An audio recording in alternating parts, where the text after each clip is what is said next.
Doctor Revathi. Hi doctor Manish, I see you. कहाँ जा रही हो? Come on, I will drop you. No sir, that's okay, मैं auto ले लूंगी। अरे कहाँ ऑटो में जाओगी? बाहर कितना पोल्यूशन है and your skin is so sensitive. Sir मैं घर नहीं जा रही हूँ, मैं बाहर जा रही हूँ, कोई मेरा वेट कर रहा है। So I see you.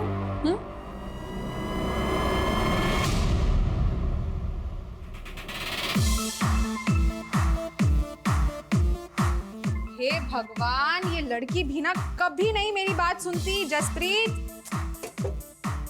Jasprit volume कम कर।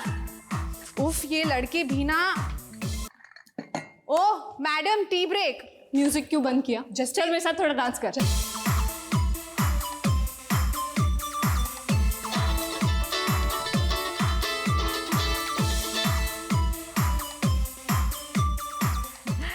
हेलो पापा, नमस्ते, कैसे है? इतना महंगा सामान भेजने की क्या जरूरत थी? अरे अब छोड़िए ना। अब मम्मी पापा कंजूस होंगे तो बच्चों को तो उनके लिए शॉपिंग करनी पड़ेगी ना। अरे आप फोन दीजिए हमको और जाइए, ये कपड़े ना बदल कर आइए। मेरी माँ बाप की ज़रूरतें, उनकी छोटी छोटी खुशियाँ ही मेरी ज़िंदगी है।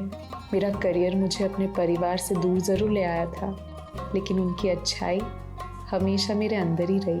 जैसे पुण्य की परिभाषा सबके लिए अलग होती है, वैसे हर पाप की परिभाषा विचित्र होती है, और मेरा सामना ऐसे ही पाप से होने वाला था।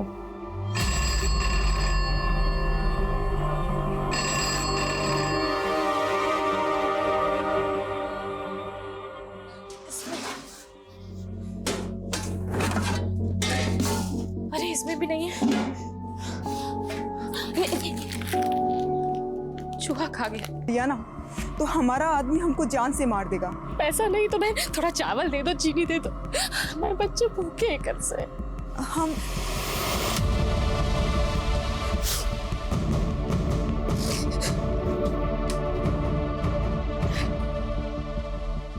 कितना बार तुमको बोले हैं हम कि सबको चौखट पर मत खड़ा होने दिया करो, समझ में नहीं आता तुमको? देखो सरस्वती, मुफ्त में दुनिया में कुछ भी नहीं मिलता है। पैसा दोगी तभी राशन मिलेगा। भैया हम आपकी दुकान में कोई भी काम कर लेंगे भैया, हमारे बच्चे छोटे छोटे, उन्होंने कुछ नहीं खाया भैया, कल से थोड़ा राशन दे दो भैया। अब कहाँ आई हो? वो हम जमुनिया से कुछ पैसा उधार लिए थे, वही लौटाने आए हैं, ये आप रख लीजिए। क्या कर रहे हो? हमको जमुनिया देखना क्या कर रहा। उसको अभागन बोल के आप हमको उसके साये से भी दूर रहने का बोले थे, और आप उसके साथ इतना गंदा हरकत कर रहे हैं। ज्यादा प्रवचन मत दे हमको। हट। प्रवचन नहीं दे रहे हैं, पत्नी है आपकी। अरे हट, पत्नी है साला, तुमको भी हम देख लेंगे और उसको भी। अरे अभी का नौटंकी है? अरे तुमको समझ में आ रहा है कुछ? पेट के बल लेटी हुई बच्चे का क्या होगा? पगलाल से लगा रहे हम। देखिए, आपकी कमियों को भूल कर भी हम आपके संग रिश्ता निभा रहे हैं, और आप हमें कुछ भी कहते। अरे तुम ये आंसू बहा के अपनी गलती छुपा रही हो, काम नहीं धंधा कर। था ना, उसको लगाइए आप जरा। मैसेज किया था उसने, फोन बनने के लिए दिया था ना, मैसेज उड़ गया होगा। कितनी बार कहा है आपसे कि जरूरी नंबर डायरी में लिखा करिए।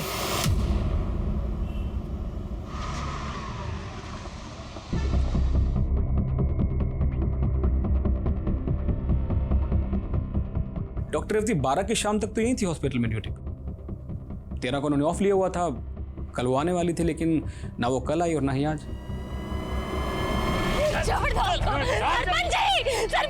सरपंच जी, हम कोई डायन मैन नहीं है सर। अच्छा, तो नहीं है तो बहुत खतरनाक औरत है। गांव वालों, आप लोगों को पता है बहुत सारे पैसे मिले इसके पास से, तभी तो हम कहे कि तेरा परिवार का नक्शा कैसे बदल गया। धंधा करती है तू? नहीं सरपंच जी, हम कोई धंधा वंधा नहीं करते, हम तो बसंत भैया की दुकान पे काम करते हैं, उनसे पूछ लीजिए। क्या बोल रही है तू हमको? कब कहाँ पे रखी है? अरे भैया झूठ मत बोलो, तुम ही बोले। अरे ये एक नंबर की झूठी और मक्कार औरत है। नहीं सरपंच जी। अरे इसका पति भी शक करता है इस पे। ले जाओ इसे पूरे। रेवती हॉस्पिटल से छुट्टी लेके गई थी, मतलब अपने मर्जी से गई होगी, आ जाएगी वापस। लेकिन साहब, रेवती का 4 दिन से फोन बंद आ रहा है। वो अपनी मर्जी से गई होती तो हम लोगों को बता के जाती। किसी लड़के वड़के के साथ चक्कर होगा और आप उस लड़के के खिलाफ होंगे, इसलिए वो भाग गई। नहीं साहब, ऐसा नहीं है। हमारी रेवती ऐसी नहीं है। आप रेवती की गुमशुदगी की रिपोर्ट लिख लीजिए बस। देखिए, आप हमें मत सिखाइए क्या लिखना है और क्या नहीं लिखना है। ऐसे केसेस रोज आते। आज 21वीं सदी में भी हमें ऐसी कुरीतियों के बारे में सुनने को मिलता है। साइंस और टेक्नोलॉजी के इस दौर में भी हम अपने समाज से अंधविश्वास को पूरी तरह से मिटा नहीं पाए और अक्सर ये देखा गया है कि ये अंधविश्वास कई तरह के अपराधों का कारण बन जाता है। यहाँ भी। और इन कपड़ों में आप कितने स्मार्ट लग रहे हो। बेटा वो तो ठीक है, तुमने अपने पापा के लिए तो सब भिजवा दिया, लेकिन अपनी माँ को भूल गई ना। मम्मी, ऐसा हो सकता है कि मैं आपको भूल जाऊं। आपके लिए भी सरप्राइज है, कल तक डिलीवर हो जाएगा। एक युवा डॉक्टर रेवती अपनी गुमशुदगी के 6 दिन बाद मृत पाई गई। रेवती के गायब होने की पहेली अब हत्या की एक चौंकाने वाली गुत्थी बन गई थी, जिसने उसके माता पिता को तोड़कर रख दिया था। और ऐसे कई सवाल थे जिनके जवाब ढूंढना आसान नहीं था। सरपंच जी, पहले आपका हक है, जाइए निकालिए भड़ास।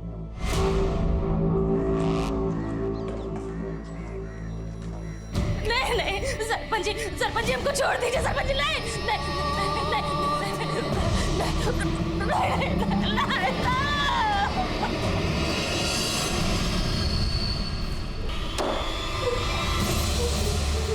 अब देख क्या है हम। छोड़ दो हमको। तब मान जाती। छुट्टी लेके अपने मर्जी से कहीं गई थी, तो फिर उसकी लाश यहाँ से 25 किलोमीटर दूर आर्य रोड में कैसे मिली? ये रेवती वहां किसके पास गई थी जिसने उसका रेप कर दिया? हाँ, रिपोर्ट में तो वही लिखा है। फिलहाल उसकी लाश आपको सौंप रहे, यहाँ पे साइन कर दीजिए। आप लाश को सौंप के केस को रफा दफा करना चाह रहे हैं? मैं ये लाश तब तक नहीं लूंगा जब तक आप दोषी को ढूंढ नहीं लेते। मुझे इंसाफ चाहिए। रेवती के पिता के इस कदम से जल्द ही ये केस मीडिया में छा गया और पुलिस महकमे में गहमा गहमी का माहौल पैदा हो गया, जिसके बाद खुद डीसीपी को इस केस में उतरना पड़ा। डॉक्टर रेवती के माता पिता की गुहार पर जल्द ही ये केस क्राइम ब्रांच को सौंप दिया गया और रेवती की लाश का सेकंड पोस्टमार्टम किया गया। सेकंड पोस्टमार्टम रिपोर्ट में भी यही मेंशन है। देखिए, मैं समझ सकता हूं कि आप किस तकलीफ के दौर से गुजर रहे हैं। आपने अपनी बेटी खोई और हम आपकी उसी बेटी को इंसाफ दिलाना चाहते हैं, लेकिन उसके लिए हमें आपकी मदद की जरूरत है। क्या आप लोगों को किसी पर शक है? साहब, कहने को पहले भी हमारे पास कुछ नहीं था। बस हमारी बेटी को न्याय दिला दीजिए। आपकी बेटी को इंसाफ जरूर मिलेगा, ये मेरा वादा है। लेकिन उससे पहले मैं आप लोगों से गुजारिश करना चाहता हूं कि प्लीज आप अपनी बेटी का अंतिम संस्कार कर दीजिए। इल्तिजा है मेरी।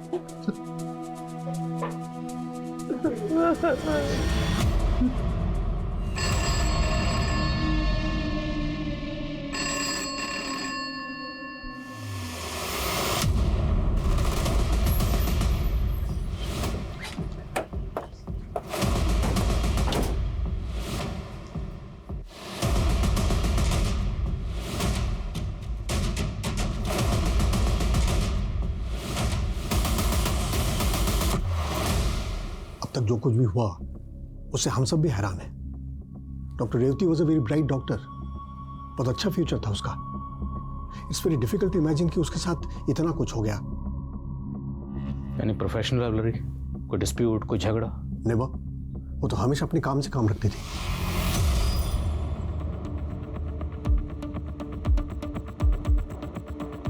सर, ये 12 अगस्त की फुटेज है, जिस दिन डॉक्टर रेवती को यहाँ आखिरी बार देखा गया था।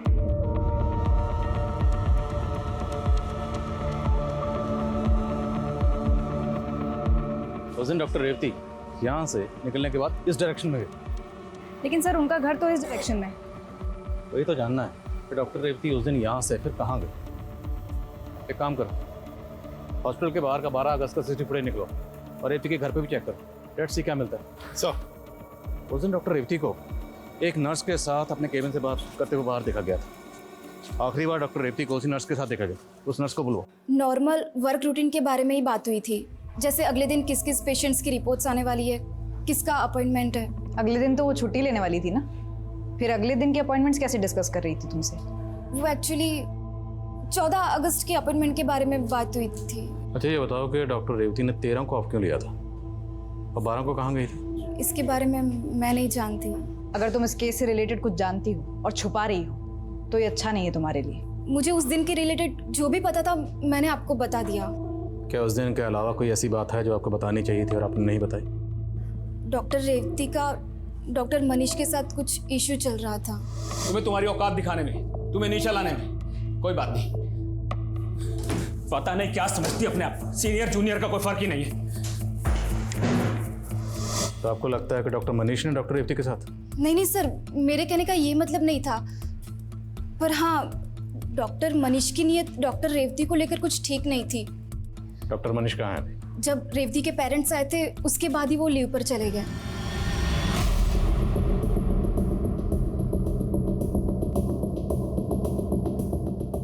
ये लैपटॉप रेवती का है?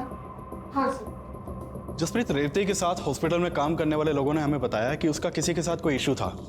तुम तो उसकी रूममेट हो, फ्रेंड हो, कुछ बताया था उसने कभी? सर इशू का तो नहीं पता, पर वो थोड़ी परेशान सी थी। परेशान? किस तरह की परेशानी? उसे ये गिल्ट था कि उसके एक पेशेंट की जान चली गई थी। मैंने एक पेशेंट को गलत इंजेक्शन दे दिया और वो मेरे सामने, एक डॉक्टरों के भी कुछ नहीं कर पाई। जसप्रीत बेटा, उस दिन हम लोग रेवती के बारे में पूछ रहे थे तो तुमने इस बारे में कुछ बताया ही नहीं। अंकल, रेवती ने बताने से मना किया था और तभी मुझे नहीं पता था कि रेवती की मौत। आइए चलो, जल्दी चलिए, जल्दी आइए। देखिए देखिए क्या हो गया, हम सुबह से आगे देखे थे। आइए देखिए सरपंच जी, देखिए। नहीं है, भाग गई वो, भाग गई सरपंच जी, भाग गई। तुम लोग ढूंढो, चलिए निकलिए। सरपंच जी इधर नहीं है, यहाँ भी नहीं है। सरपंच वो भाग गई। अरे ढूंढो उसे, कहीं पूरे गांव पे भारी ना पड़ जाए। ढूंढो। संयुक्ता अभी तक आई नहीं है, so I need your help. Come with me, come fast. Saline लगाओ, ओटी रेडी करो, 5 मिनट में शिफ्ट करेंगे। सर, पेशेंट की हालत तो बहुत खराब हो रही है। दीप्ति, वो ट्रे में वो इंजेक्शन नहीं, जल्दी लगाओ फटाफट।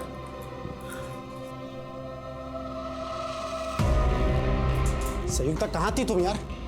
पेशेंट का प्रॉब्लम है।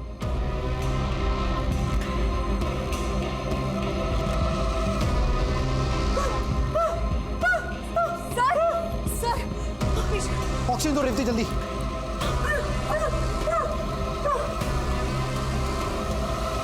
ठीक है कर दिया रेवती तुमने। कौन सा इंजेक्शन दे दिया तुमने? सर, मैंने तो यही इंजेक्शन लगाया था जो आपने मुझसे कहा था। उसके बाद पेशेंट की मौत हो गई सर, और घर वालों ने बहुत हंगामा मचाया।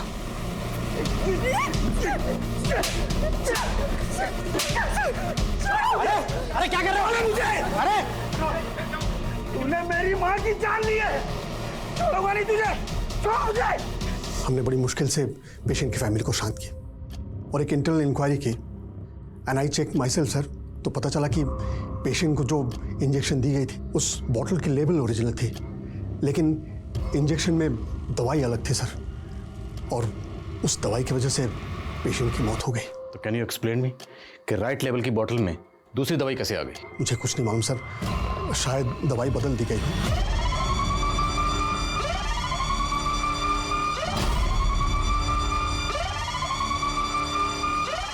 तो आपको ये तो मालूम होगा कि दवाई बदली किसने?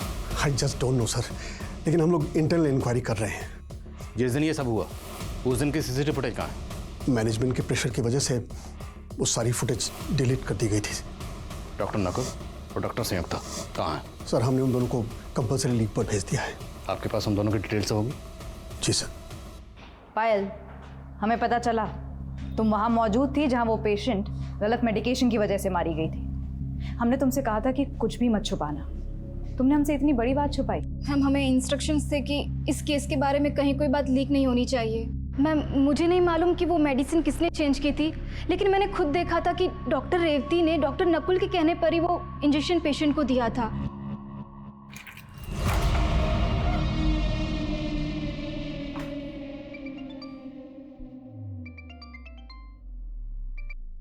हाँ नकुल, बोलो। ये रेवती का मामला तो कुछ ज्यादा ही बढ़ता जा रहा है। आई थिंक हमें अंडरग्राउंड होना पड़ेगा। सरपंच जी, वो वहां मिल गई है, वहां पड़ी हुई है। चलो सरपंच जी, ये देखिए। कोई लेना देना है? और डी नित्यानंद ने बताया था कि पेशेंट की मौत इंजेक्शन की डोज बदलने की वजह से हुई। तो क्या डोज बदलने में इन दोनों को कोई हाथ हो सकता है? और जिस लेडी की मौत हुई थी उनके फैमिली मेंबर में से किसी ने डॉक्टर रेवती को जान से मारने की धमकी दी थी। तूने मेरी माँ की जान ली है, छोड़ूंगा नहीं तुझे। क्या डॉक्टर रेवती उसकी नफरत का शिकार हुई? जरा उस लड़के के बारे में पता लगाओ। सर, डॉक्टर मनीष का पता चल गया है, हमने उसको कस्टडी में ले लिया है। मैंने रेवती के साथ कुछ नहीं किया। पहले कुछ दिखा रहे हैं, जरा देख लो, फिर बात करते हैं।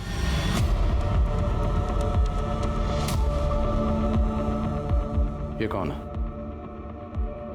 12 अगस्त को जिस वक्त जिस डायरेक्शन में रेवती गई उस वक्त उसी डायरेक्शन में तुम उसके पीछे गए, क्यों? सर, अगर रेवती का और मेरा एग्जिट टाइम सेम है और जिस डायरेक्शन में वो गई मैं भी उसी डायरेक्शन में गया तो मैं कल्प्रिट हो गया। सर, रेवती के मर्डर से मेरा कुछ लेना देना नहीं है, प्लीज बिलीव मी।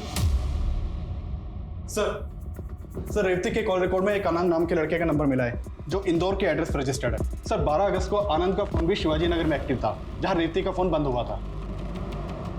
इंदौर? रेवती भी इंदौर की रहने वाली थी।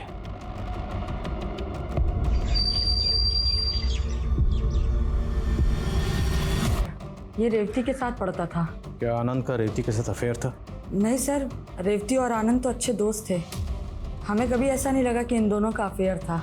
पर यह लड़का आनंद लगातार आपकी बेटी के टच में था, उसे बार बार फोन करता था, यहाँ तक कि आपकी बेटी से मिलने यहाँ मुंबई भी आता रहता था। आप लोगों को इस बारे में कुछ भी नहीं पता? नहीं सर। सर, आनंद को ले आए हैं, इंटेरोगेशन रूम में है। सर, मैं प्यार करता था रेवती से, उसके लिए जान भी दे सकता था। मैं उसकी जान कैसे ले सकता हूँ सर? रेवती का कत्ल हुआ 12 अगस्त को और उसका फोन शिवाजी नगर में 12 अगस्त को स्विच ऑफ हुआ, और तेरा फोन 12 अगस्त को शिवाजी नगर में एक्टिव था। कैसे? क्या करा था वहां पर? शिवाजी नगर में मैं रेवती से मिलने वाला था, लेकिन हम फिर मिले नहीं। मिलता कैसे? उससे पहले तुमने उसे मार जो दिया। नहीं सर, मैं सच कह रहा हूँ। मैंने और रेवती ने गोवा जाने का प्लान किया था, फिर वो मुझे शिवाजी नगर में एसवी रोड में मिलने वाली थी। ना तो वो आई और ना ही उसका फ़ोन लगा। मैंने उसके हॉस्पिटल में भी फ़ोन किया था तो पता चला कि वो वहाँ से निकल गई है। और तेरे साथ गोवा क्यों जाने वाली थी? सर, अपसेट थी, हम एक साथ टाइम स्पेंड करना चाहते थे। सर, ये आनंद जितना सीधा लग रहा है उतना सीधा है नहीं। अगर आनंद के पास डॉक्टर रेवती के कत्ल और मर्डर का कोई मोटिव है तो डॉक्टर मनीष भी पीछे नहीं है, और उधर डॉक्टर नकुल, डॉक्टर संयुक्ता, ये दोनों भी गायब है। तो ये रेप और कत्ल आखिर किसने किया? उस लेडी की फैमिली का क्या हुआ? उसकी गलत डोज की इंजेक्शन की वजह से डेथ हुई थी। सो उस लेडी की मौत के बाद पूरी फैमिली अपने नेटिव गांव सतारा शिफ्ट हो गई, और वो आदमी नवीन जिसने रेवती को धमकी दी थी वो 12 अगस्त को सतारा में ही था। लेकिन हॉस्पिटल की लापरवाही की वजह से उनके फैमिली मेंबर की डेथ हुई, तो हॉस्पिटल के ऊपर कोई केस नहीं किया, कोई कंप्लेंट नहीं की और गांव वापस चले गए। हाँ सर, क्योंकि हॉस्पिटल वालों ने पैसे देकर उनका मुंह बंद कर दिया था। ये हॉस्पिटल? सर, मैंने रेवती के कॉल रिकॉर्ड चेक किए। लगभग पिछले 6 महीने से रेवती का फोन हर फ्राइडे को शिवाजी नगर में एक्टिव रहता था। लेकिन सर, एक अजीब बात है, 12 अगस्त जिस दिन रेवती का मर्डर हुआ था उस दिन फ्राइडे नहीं था, लेकिन रेवती का फोन, ये देखिए सर, यहाँ शिवाजी नगर में ही एक्टिव था। तो अगर उसका फोन हर फ्राइडे को शिवाजी नगर में एक्टिव रहता था तो फिर 12 अगस्त को शिवाजी नगर में क्यों गई थी? सर, मैंने रेवती की रूममेट जसप्रीत से भी बात की। उसने बताया कि रेवती हर फ्राइडे को एक एनजीओ में जाती थी जो शिवाजी नगर में है, और सर मैंने रेवती का सोशल मीडिया अकाउंट भी चेक किया। सर, रेवती अपने सोशल मीडिया अकाउंट के थ्रू गरीब बच्चों के लिए फंड रेजिंग और डोनेशन कैंपेन्स भी चलाती थी। ये देखिए सर, यहाँ काफ़ी गरीब बच्चों के साथ उसके फोटोज भी हैं। मेरा सवाल अब भी वही है कि अगर रेवती शिवाजी नगर वाले एनजीओ में सिर्फ फ्राइडे को जाती थी तो 12 अगस्त को एनजीओ में क्यों गई? उस दिन तो फ्राइडे नहीं था। एनजीओ से कंफर्म करो, क्या 12 अगस्त को रेवती एनजीओ में आई थी?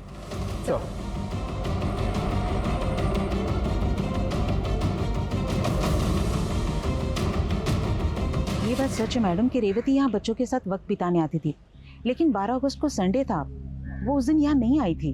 तो फिर वो इस एरिया में और कहाँ जा सकती है? क्या आपको कोई आइडिया है आसपास कोई ऐसी जगह जहाँ वो आती जाती हो? नहीं, इस बारे में तो मुझे कुछ नहीं मालूम, लेकिन हाँ 10 अगस्त को यहाँ आई थी। बाय बच्चों, bye, see you guys, bye bye bye. और वो अपनी एक डायरी यहाँ भूल गई थी। मैंने सोचा नेक्स्ट फ्राइडे आएगी तो उसे दे दूंगी, लेकिन उसके पास से उसका फोन ही बंद आ रहा है। वो डायरी आप हमें दे दीजिए। जी। सर डायरी देखकर लगता है रेवती रोजाना डायरी लिखती थी। 9 अगस्त तक की एंट्रीज उसमें हैं।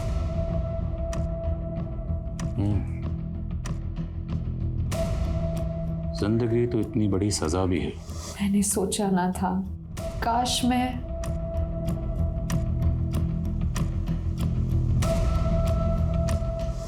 तो कुछ फलसफा सा लिखा हुआ है। जो लिखा गया है वो अधूरा है और लिखने के बाद काटा गया है।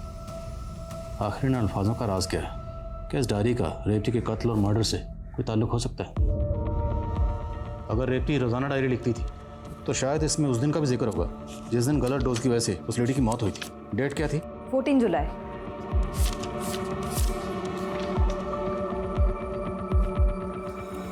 तो आज कुछ लिखने का मन नहीं कर रहा, पर सोच रही हूँ कि शायद लिखने से कुछ मन का बोझ हल्का हो जाए। मेरे मन से ये ख्याल जा ही नहीं रहा है कि मेरे हाथों एक मासूम औरत की जान चली गई, लेकिन इसकी दोषी मैं नहीं हूँ। ये साजिश है। आखिर मेरा कसूर क्या था? सिर्फ इतना कि मैं एक अलग कम्युनिटी से बिलोंग करती हूँ। उन्होंने इस बात का बदला लिया मुझसे। अरे वाह, एक और प्रमोशन। ऐसा क्या जादू कर दिया तुमने मैनेजमेंट पे जो तुम पे इतना मेहरबान हो रहा है? हाँ? ये कोई जादू नहीं है, मेरी काबिलियत है, मेरा डेडिकेशन है। लेकिन आप लोगों से कहा। एक्सक्यूज मी, तुम तो डॉक्टर बनने के भी लायक नहीं हो, लेकिन तुम्हारी कम्युनिटी के स्टूडेंट्स को ना इतनी रियायत मिलती है कि कम नंबर लाकर भी तुम्हें डॉक्टर डिग्री मिल गई। पर और डिग्री मिलते ही अपना उसने का जादू चलाना शुरू कर दिया। तभी तो डॉक्टर मनीष तुम पे इतना फेवर करता है ना। अब दोनों की सोच उतनी ही घटिया है जितनी डॉक्टर मनीष की। खैर, वक्त बता देगा कि ईमानदारी कभी नहीं हारती। वक्त जरूर बताएगा, लेकिन हमें नहीं, तुम्हें। देख लेना। चलो। इस डायरी में तो इस बात का जिक्र है कि इंजेक्शन की डोज डॉक्टर नकुल और डॉक्टर संयुक्ता ने बदली थी। यस सर, हम डॉक्टर नकुल और डॉक्टर संयुक्ता के बारे में पता ही कर रहे थे कि डॉक्टर संयुक्ता का फ़ोन अक्सर पुणे में एक्टिव रहता है, ये पता चला। और उसके दूर के मामा भी पुणे में रहते हैं। उठाओ। सर।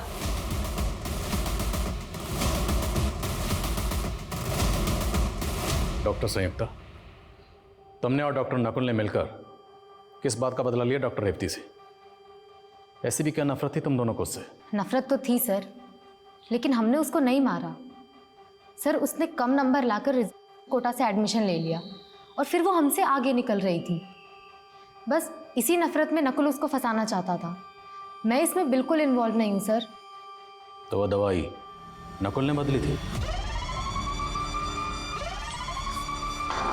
क्या कर रहे हो नकुल? कुछ नहीं, बस सोच रहा था कि डॉक्टर रेवती का घमंड कैसे तोड़ा जाए। मतलब? लेकिन जब वो हादसा हुआ तो मुझे रियलाइज हो गया कि वो दवाई नकुल ने ही बदली थी। मैं इसमें इन्वॉल्व नहीं हूँ सर। डॉक्टर नकुल इस वक्त कहाँ? डॉक्टर नकुल इस केस में एक ऐसा सस्पेक्ट था जो पुलिस की पहुंच से दूर था, लेकिन डॉक्टर संयुक्ता, डॉक्टर मनीष, डॉक्टर नित्यानंद और डॉक्टर रेवती पर जानलेवा हमला करने वाला नवीन और डॉक्टर रेवती का बॉयफ्रेंड आनंद भी पुलिस की रडार में थे। देखते ही देखते 2 महीने गुजर चुके थे, लेकिन ये केस किसी भी नतीजे पर नहीं पहुंच पा रहा था और अपनी बेटी के लिए इंसाफ की गुहार लगाने वाले रेवती के माता पिता अब नाउम्मीद हो चुके थे। 2 महीने से ऊपर गुजर गया आदिल, इस केस में आखिर चल क्या रहा है? सर, हम डॉक्टर रेवती से जुड़े हर एंगल की तहकीकात कर रहे हैं, बट एज ऑफ नाउ हमें कोई स्ट्रॉन्ग एविडेंस नहीं मिला है। पहले हमें लग रहा था कि डॉक्टर नकुल का इस केस से स्ट्रॉन्ग कनेक्शन होगा, इसलिए उसे जयपुर एयरपोर्ट से अरेस्ट भी किया गया। हालांकि वो ये तो मानता है कि इंजेक्शन की दवा उसी ने बदली थी, पर सर डॉक्टर नकुल का डॉक्टर रेवती के रेप और मर्डर से कोई कनेक्शन नहीं मिला। सब कुछ बहुत प्लानिंग के साथ किया गया। सर, ऐसा लग रहा है जैसे क्रिमिनल्स ने हमारे लिए कोई क्लू नहीं छोड़ा। देखो, मैं लोकल पुलिस से शिवाजी नगर एरिया का क्राइम डाटा एनालाइज कर रहा था। इनकी रिपोर्ट काफ़ी सरप्राइजिंग है। I think you should have a look at it once. Sure sir. जय हिंद। लूटपाट, इन सब वारदातों में 70% की कमी आई। सर, लेकिन इस डेटा का हमारे केस से क्या कनेक्शन है? कनेक्शन है। डॉक्टर रेवती का मर्डर कब हुआ? 12 अगस्त। और अगस्त के महीने में ही शिवाजी नगर में चोरी, लूटपाट और चेन स्नैचिंग, इन सब वारदातों में 70% की कमी आई। शिवाजी नगर पुलिस से कांटेक्ट करो। जिस भी ऑफिसर ने ये रिपोर्ट तैयार की है उससे बात करो। सर।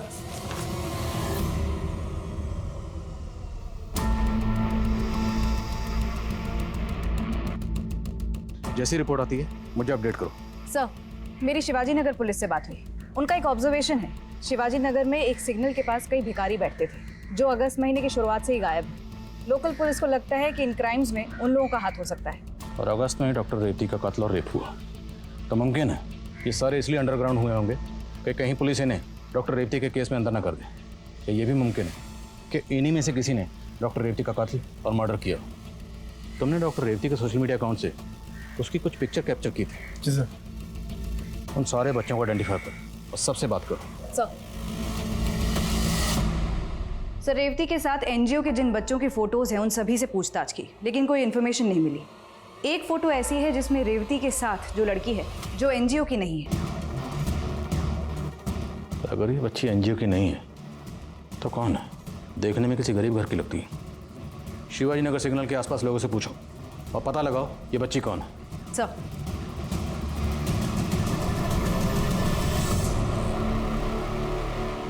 इस छोटी बच्ची के बारे में कुछ जानते हो?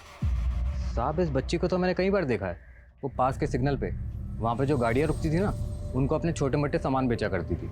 ये बता सकते हो कि बच्ची अभी कहाँ मिलेगी? साहब, इतना तो नहीं पता, लेकिन हाँ, इस बच्ची का एक बड़ा भाई भी है जो कि जड़ी बूटियाँ बेचा करता था एक वैन में। और इसका और इसके बड़े भाई का काफ़ी दिनों से कोई अता पता नहीं। इस बच्ची और इसके भाई के बारे में कुछ और जानते हो? साहब, इतना तो नहीं पता, लेकिन हाँ, इतना बता सकता हूँ कि ये झारखंड के रहने वाले हैं, फूलपुर गाँव के।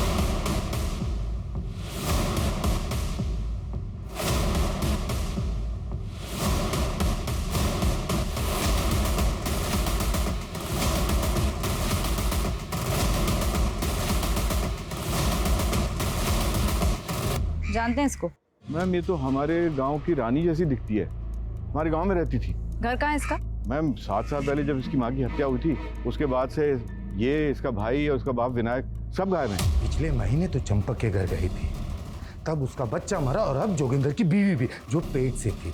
ओझा जी ने जिसका अंदेशा दिया था वो तू ही है। पर नहीं आता है। वो फोन कब आया था, किस दिन आया था, कितने बजे आया था, ये तो याद होगा ना आपको? सर, सरपंच को जिन जिन डेट्स पर रानी के भाई का फोन आया था उनमें से मैंने 3 नंबर्स आइडेंटिफाई किए हैं जो शायद रानी के भाई